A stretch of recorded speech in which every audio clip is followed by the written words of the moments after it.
За сайн бацгаана уу? Хулан vibes байна. За бичлэгээ хийхээр иргэн ирсэн байна. За үнэхээр уулзаагүй удсан байна шүү. Та бүхэн маань сайн суцгааж байсан уу? За бичлэгээрээ иргэн эрэхтэй энэ удаа жүжигчин Ким Сухянтай холбоотой мэдээлэл дахиад цацагдаж эхлээд сүүлийн үеийн шүүхийн шийдвэрүүд нь гарсан. За үүнтэй холбоотойгоор жүжигчин Ким Сухяны талаас ч гэсэн албан мэдээллийг хийсэн гэх мэтчлэн маш олон мэдээллүүд байгаа.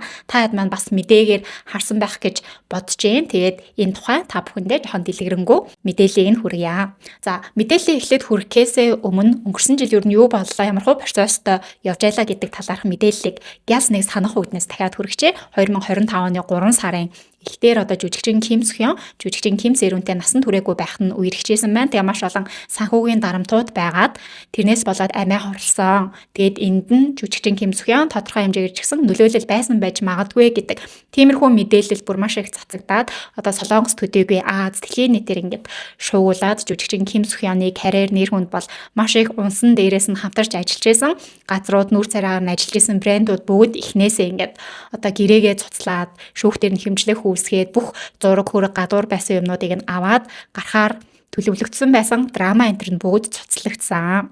За гих мэдчлэн тухайн цаг үед бас нэлээд сенсацтай мэдээлэл болж исэн. За тэгээд шүүхтэр асуудлууд үүсээд шүүх рүү шилжээд ингээд явсан байгаа. Тэгэхээр жүжигчин Ким Сухяны зүгээс гэх юм бол 3 этгээдтэй шүүхтэр асуудалтай нь хэмжлэх үүсгэсэн харилцан шүүхэд өгцөө явж байгаа. За нэгдүгээрт юу вэ гэхээр хамгийн анх энэ бүх мэдээллийг цацсан хүн болох ютубер Ким Сэ буюу Касеон гэдэг ютуб сувгийн захирал.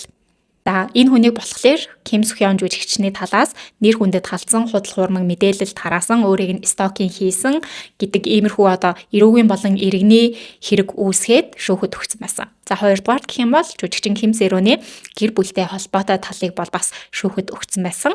За гуравдугаарт гэх юм бол энийг Ким Сухян жүжигч өгсөн гэхээс илүү хамтарч ажилладаг нүүр царайгаар нь ажилладаг байсан брендийн газрууд бол ирээ зөрчсөн гэдэг тийм зүйлүүдээс болоод шүүхтэр хэмжлэх үүсгэсэн хохирлын асар их мөнгө хэмжилчихсэн явж байгаа. За үүнээс сая бол яг хамгийн их асуудал үүсгэсэн Ким Сэ-тэй холбоотой шүүхийн шийдвэр бол гарсан байгаа. Сая 5 дугаар сарын 21-ний өдөр бол мэдээнүүд цацагдаж эхэлсэн.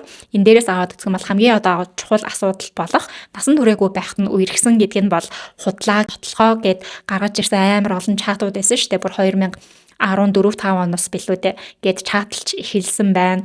Ингээд цэрэгт явсан хойгуураа ч гэсэн ирээд уулзчихсан байна. Зураг бичлэг цацагдаад, voice-оор харилцан юмнууд хүртэл цацагдаад явж байсан.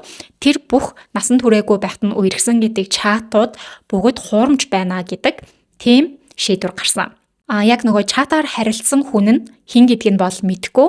Гэхдээ тэр харилцсан хүнийх нь нэрнүүдийг нь дандаа Ким Сухян болгоод засвар хийсэн байна гэдгийг бол тэр цагдаа шүүх шинжилгээний газраас бол тогтоосон байгаа.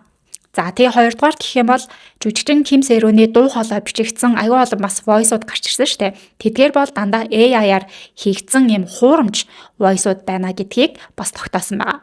За тэгээ гуравт гэх юм бол цагдаагийн газраас анхны мэдээллийг цацсан Ким Сэ-ийг яаралтай баривчлах ийм хүсэлт гаргасан. Яагаад гэх юм бол нэгдүгээр нотлох баримтуудыг устгах магадлалтай, хоёрдугаар оргон цутгах магадлалтай гэж үзээд шүүхэд ийм хүсэлт гаргасан. Тэгээ шүүхээс бас сая 26-ны өдөр билүү дээ энийг нь үндэслэлтэй гэж үзээд баривчлах хүсэлтийг нь хүлээж авсан байгаа.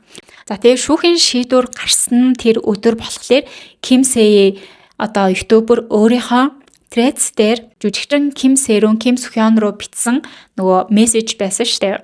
Ахаа ингээд намайг нэг удаа харж үзээд авраач надад яг ингээд тэр 750 сая воныг төлөх юм боломж байхгүй байна. Хичээж агаад ингээд төлнө гэсэн тэр агуулгатай мессежийг тавиад ийм нотлох баримт байхад чи ягаад энийг шалгаж чухалчилж авч үзэхгүй байгаа юм бэ гэдэг тиймэрхүү агуулгатай зүйл бол бичээд нийтлсэн байсан. За үүнтэй холбоотойгоор Ким Сухян жүжигчний агентлагаас бол албан мэдээллийг хийсэн нэг урт байгаагүй ямар ч гэсэн хамгийн эхлээд шүүх цагдаагийн газарт талархснаа илэрхийлсэн байсан. Энэ бүх нотлох баримт гэж гарч ирсэн зүйлсүүдийг нь маш сайн нарийн шинжилгээ хийгээд хуурамч гэдгийг нь тогтоож өгсөнд баярлалаа гэсэн байсан. Тэгээд фэнүүд үзэгчид бусад хүмүүст хандаад болохоор нэг жилийн өнгөрсөн хугацаа бол маш хүнд байсан. Тэгээд энэ үед бас итгэж хүлээж ирсэнд баярлалаа. За тэгээд түүнээс гадна нэг өгүүлбэрийг онцолж ирсэн. Тэр нь юу вэ гэхээр жүжигчин Ким Сухян өөрийнхөө биеэр гарч ирээд хэвлэлийн баг хурал хийсэн шүү дээ.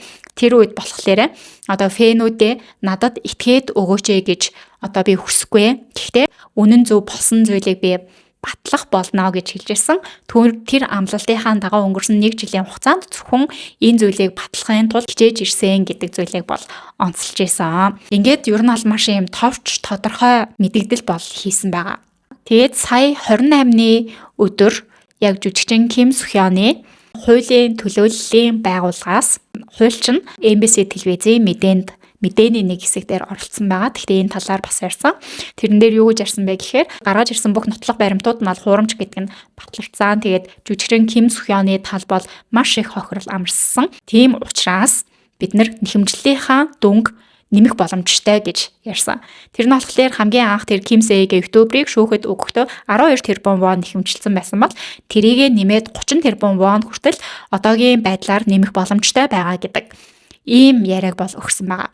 Хүмүүсийн хамгийн их сонирхож байгаа зүйл бас юу вэ гэхээр тэгвэл одоо ингээд өөрийг нэхний ээлжинд гим буруугүй те гүтгэгдчихсэн гэдэг нь нотлогдчихлоо. Тэгээд хизээ иргэн ирэлтээ хийх вэ? Бусад хамтарч ажиллаж байсан байгууллагууд тэр нөгөө брэндүүд нь буцаад Ким Сухёнтой хамтарч ажиллах болов хүлээгдэж байгаа тэр кино драма нь хизээ гарч эхлэх вэ гэдэг иймэрхүү асуултын тэмдгүүд бол байгаа. Одоо албан ёсоор ямар нэгэн иргэн ирэлтээ хийхтэй холбоотой бас мэдээлэл бол байхгүй. Одоо Солонгосын нэтизм буюу нөгөө интернет ашиглаж байгаа хүмүүсийн интернетээр бичиж байгаа сэтгэгдэл хандлагууд бас ямар байсан бэ гэхээр яг л нөгөө бас хоёр хуваагдсан. Зарим нь бол ингээд өнгөрсөн 1 жилийн хугацаанд үнэхээр их сэтгэл 100% хэцүү байсан байхаа одоо ингээд бүх асуудал шийдэгдэж байгаа учраас хүчтэй байгаараа хүлээж шүү гэдэг сэтгэлүүд байсны эсрэг талд дахиад ямар ч байдлаар Ким Сухёныг дахиж хармааргүй байна гэдэг сэтгэлүүд байгаа. Дээрэс нь одоо Ким Сэрүүн жүжигчин л хамгийн өрөвдөлттэй байна. Өгсөн хүн үг хэлэх биштэй үннийг нь одоо мэдхгүй байна. Шүүхийн шийдвэр гарсан ч гэсэн сайн итгэхгүй байна гэсэн хүмүүс хүртэл байгаа. За тэгээ ямар ч байсан урт удаан хугацаанд ингээд жил гарan үргэлжилсэн шүүхийн асуудлууд нь эхнээсээ шийдэгдээд явж байна. Гэхдээ ингээд одоо бас эсрэг талаас нь яаж гарч ирэхийг мэдэхгүй ямархуу зүйлсүүд болохыг бол сайн мэдэхгүй байна. Тэгээд дахиад холбогдолтой ингээд бүр мэдээлэл хүргэж болох үс шинэ мэдээллүүд гарах юм бол нэгтгэж аваад бэлдээд хүргэх болно. За энэ хүртэл үзсэнд баярлалаа. Дараагийнхаа контентээр уулзтал түр баяртай.